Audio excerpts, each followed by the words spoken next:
All right, hello and good afternoon, everyone who is joining us. We're going to allow a few more moments for people to go ahead and log in today.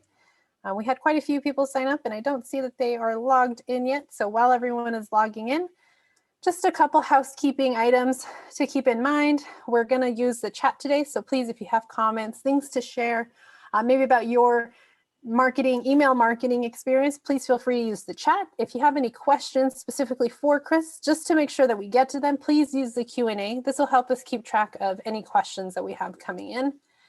And if you'd like to speak to Chris directly, feel free to raise your hand using the little raise your hand icon so that way we can get some voice interaction as well.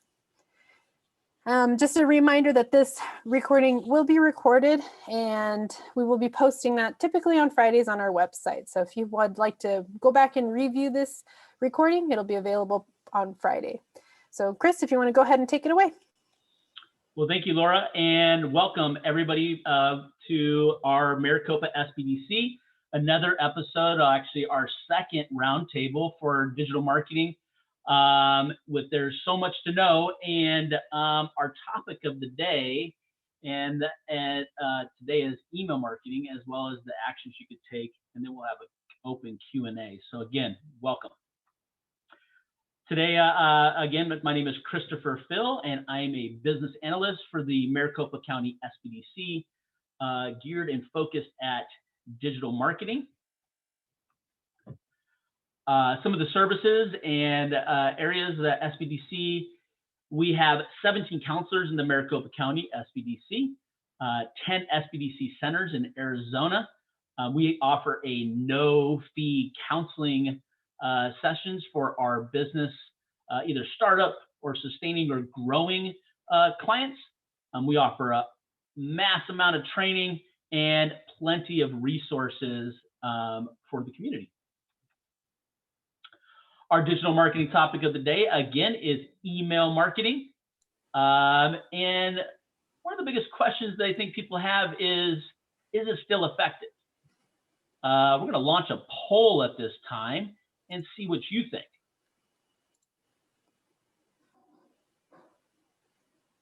All right, and that poll is open for you all to go ahead and provide your answers.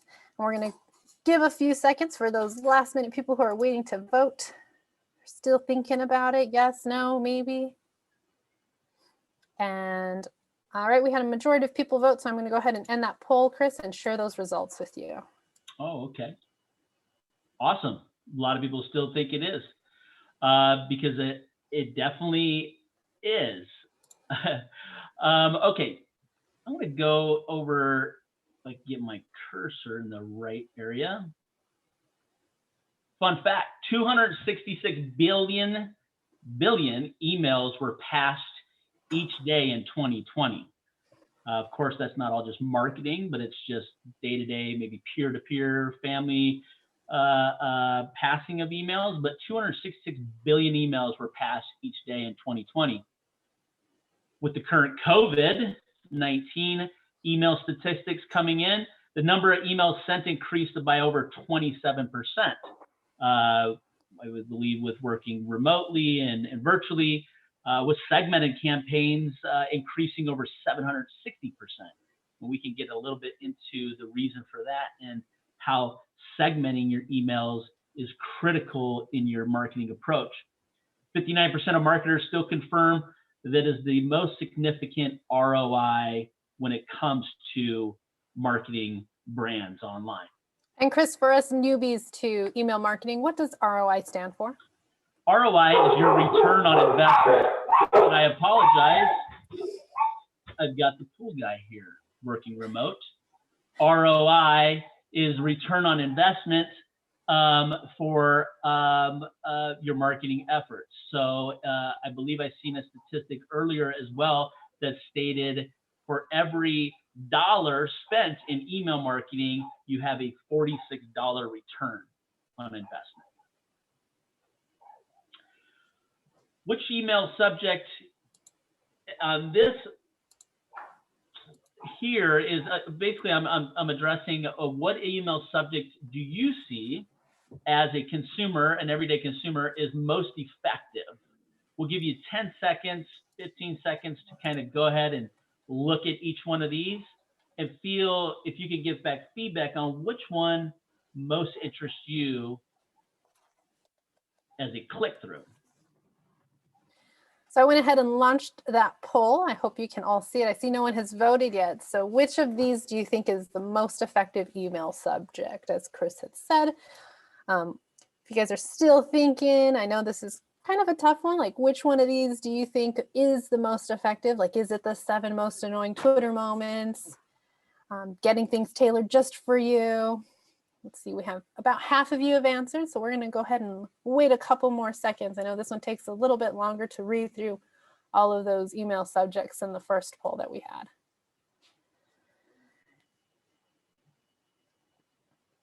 All right, and I'm going to go ahead and close the poll in 5, 4, 3, 2, 1.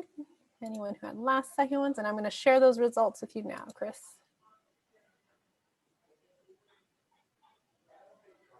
So it does look like, yeah, it looks like a lot of people think that the ending today extra 35% off is the most effective email subject. That's great. The actual answer to this is that all of them are effective.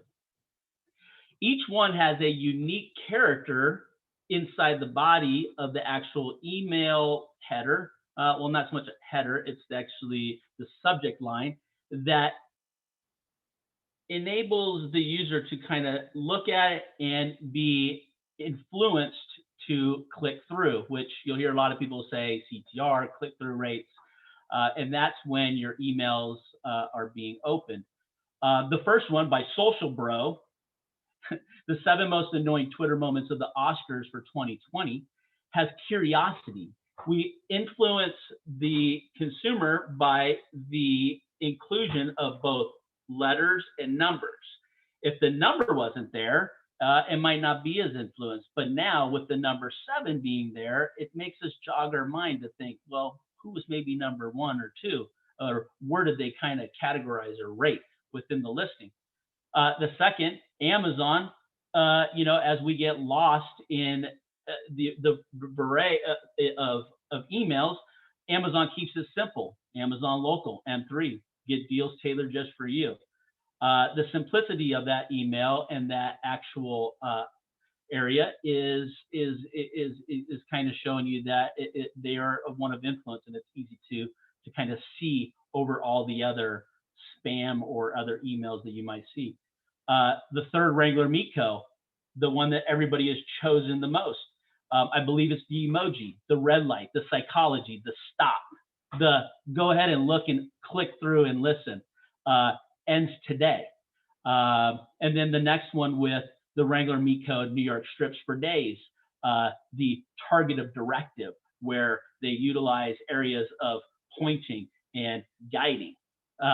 So each one has its the effective character to it. It just depends on maybe the consumer and what they are feeling today as far as how the click through will happen.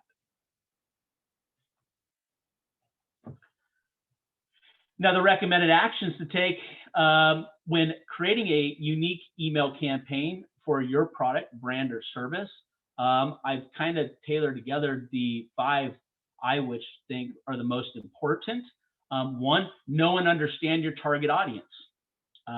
We have a counselor, colleague of ours, Heidi, that runs a great marketing series currently right now called the Great Marketing Turnaround. And she talks about this, I believe, in her program 1. If you haven't seen that, please log on to our website and visit that webinar.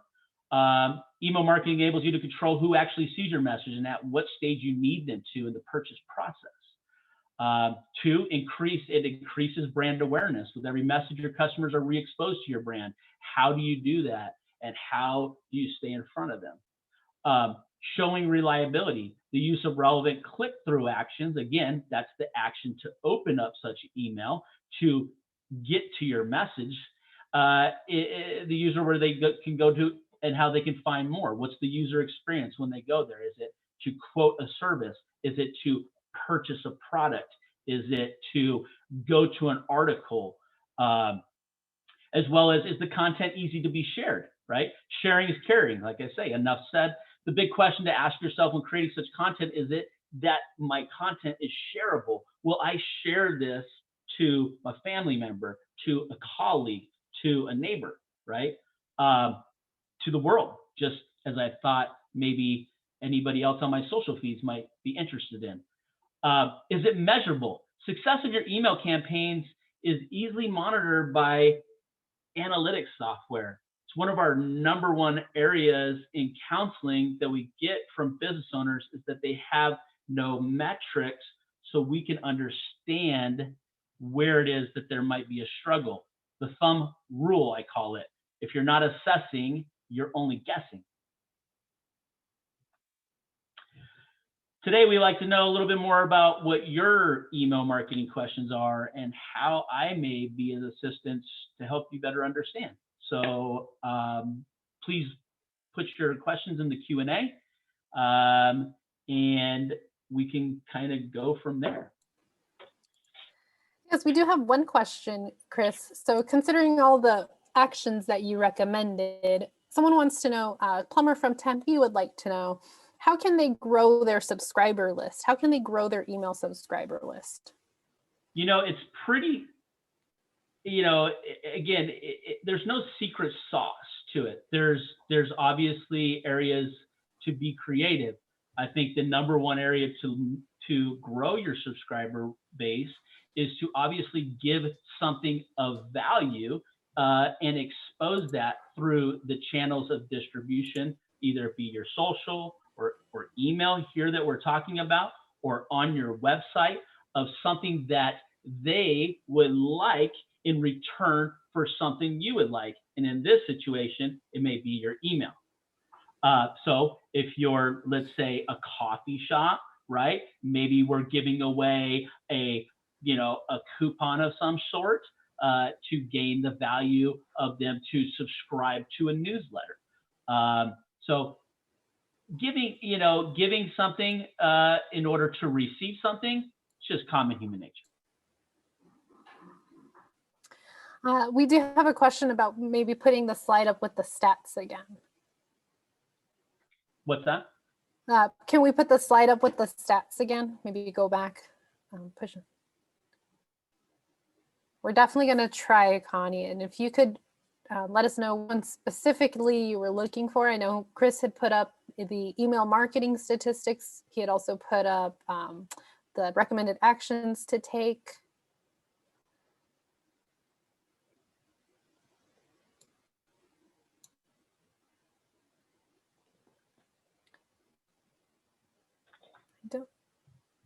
I don't see which one they might be referring to, Chris. I'm guessing it's the infographic one that you had shown. Okay. With the COVID-19 statistics about the email marketing. Okay, something's locked here. I can't go back for some reason. All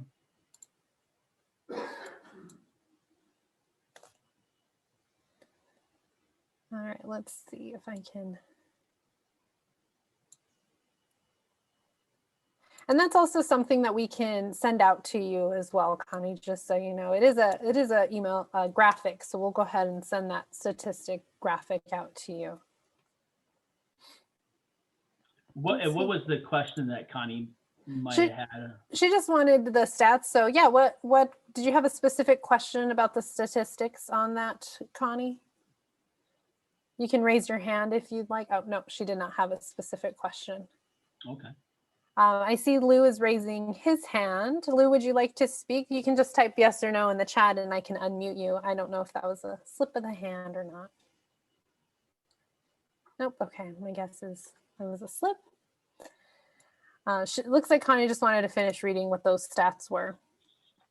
So we can go ahead and send that out to her. I do have another question. What is the frequency? How often do I need to send emails to customers for marketing? Well, that question is all determined up to what it is that the message you're trying to send out, right? If we are receiving, if we're taking a list and we're trying to segment the list in order to remarket the segments of that list, right? So being that, you say you had a customer that clicked on your website in regards to, let's say New York strips, right? You're a meat company, and then you want to send them, information in regards to sales in regards to that steak. Then, obviously you're sending a series of drip emails in regards to that subject. Now, if it is a newsletter, maybe it's once a month. If it is an informational piece, as if maybe you're sending a piece of content in regards to a schedule of events that's going on in your city, then maybe you want to send that once or twice, or a seasonal type of thing. So it all depends. You don't want to keep badgering people with the same discount, discount, discount, discount. That is, well, that's simple. That's called spam. And then you're going to have a high bounce rate. And with a bounce rate, that means you're going to lose subscribers. So how does one determine if they are spamming or not, Chris? Well, I'd say sending the same message over and over and over within a short period of time would be considered spamming. So what's the difference? What would be the main difference between spamming and then repurposing your email content? So repurposing your email content is maybe saying, taking something from a season ago, right? Let's say a St. Patty's Day, we're a bar and we're running a special and we have an event. Maybe we have a similar event this year, right? But we're going to take, rather than trying to go back or in and recreate all the creative, maybe we're going to take the creative that we did last season, we're going to bring it back up to date with new times and dates and maybe themes, and we're just going to repurpose that content and then redistribute it. Okay. Let's see, any other what is everyone's experience so far with email marketing? Have you had any hiccups? I'm imagining you're in this webinar for a reason and you're hoping to learn something specific. So this is your chance. Chris is here to support you with your very specific questions. You have him for another couple minutes here to ask your questions about email marketing, specifically for your business even. He's here to answer those questions. So if you have a burning question about your business specifically, please feel free to raise your hand and I can even unmute you. Or if you're not comfortable with being unmuted, we can go ahead and answer that in the Q&A. I see a question from Julie in regards to, can I buy an email list and how do I go about doing that? And is it good? Well, Julie, I think, you can purchase lists. The question is that, do you want a list that's cold, being not a follower list of your product or brand? Because ultimately that's what you'll get. And then from there, we have to spend a lot of time and money in order to refine such of a list down to your target. In my suggestion, and those lists can be kind of pricey and there's no guarantee to them. And there's usually a high bounce rate when purchasing such a list. So my ultimate advice is to grow the list organically by obviously giving an incentive of value to your user or your consumer, and create the list over time. As you do that, you'll find more value, and it will actually produce and better results for you for your product. Are there any specific platforms that would be helpful in growing a list organically? The platforms that are out there currently, right? Your social feeds, your website, your word of mouth, I like to call them, back in the day, we used to call them the box kings, right? The guys that had the car in the middle of the mall with the box that said, fill this out and win. Those were to gather email and data. It was just an older way. So you got to take older ways and create newer creative ways, and try to get, individuals to subscribe through value that you can get today.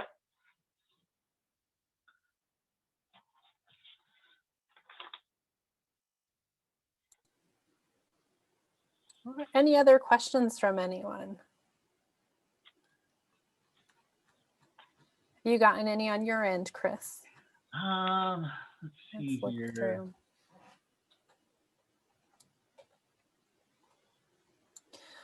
I got one. It is from a Jamie, Dry Cleaning Services. This one is about what, I guess you kind of already talked about this, what incentives or content delivers good click-through rates? Relevant content, right? So content that's relevant to what it is that your followers are looking for. So if let's say Nancy is a consumer of yours and she is a frequent user of your service at the dry cleaning, you know, maybe it is that you see within your content gather of data that you're understanding she drops off her quilt maybe every 90 days.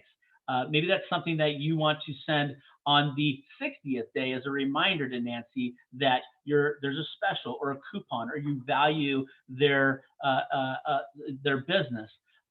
You know, again, it's understanding the data through different platforms of analytics or either maybe your own metrics of gathering.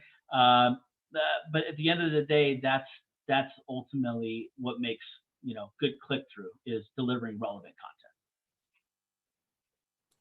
And what are some of the best platforms for email marketing? You know, I know there's tons that are out there. Are there any specific ones that are best to use, especially if someone is maybe beginning their email marketing campaigns? Yeah, you know, I mean, some of the, you know, obviously the ones that are some of the bigger ones to use that people are used to hearing are Constant Contact and MailChimp, and there's ConvertKit.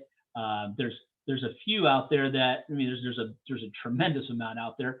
HubSpot has a good one that they're using right now. The ones that you want to kind of look at, though, the ones that offer A/B testing within it, that obviously enables you to be able to see, you know, how your content is working, and ultimately what's being delivered and people are liking, right? So that way it picks up on that and it redistributes to the remaining part of your list of the actual piece that's working in your program. So, you know, again, there's a lot out there. I encourage you to possibly come in, you know, and get some counseling with us, and we can kind of go over that further.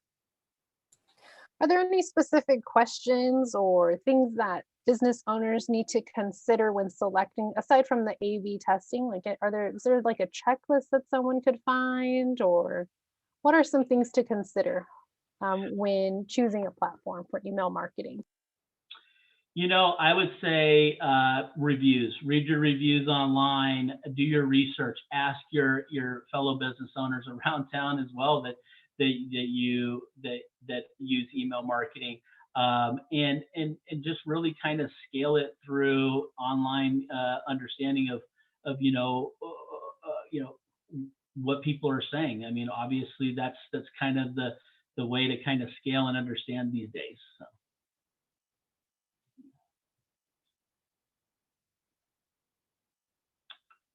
I'm not seeing any other questions popping up on my Yeah, end in the me chat neither. or in the Q&A.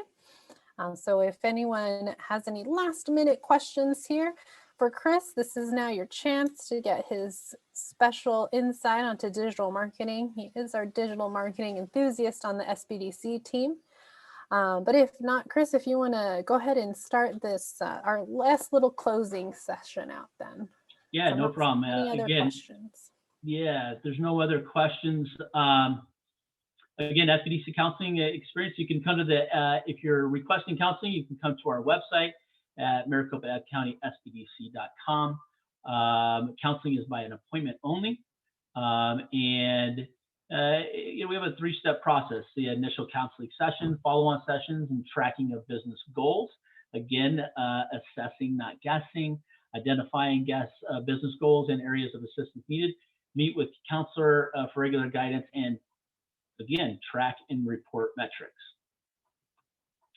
Some of the technical assistance areas are listed here within this page here, and you know, we specialize anywhere from financial review and resilience assessment to technology commercialization, government contracting, which we have great partnerships in that as well. Again, we offer a no-fee counseling and Maricopa County SBDC.com is where you can learn more.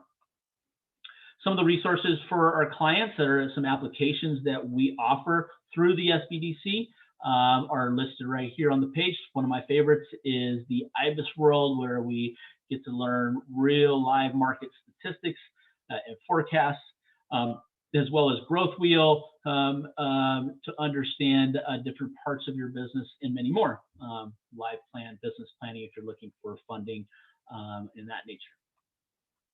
Some upcoming webinars, again, that I mentioned once before with the Great Marketing Turnaround Workshop from our colleague Heidi, as well as I run the digital marketing sessions. We have the next one coming up on the 10th, which is going to be geared more at your Google My Business local listing and all the bells and whistles and tools that are inside of it.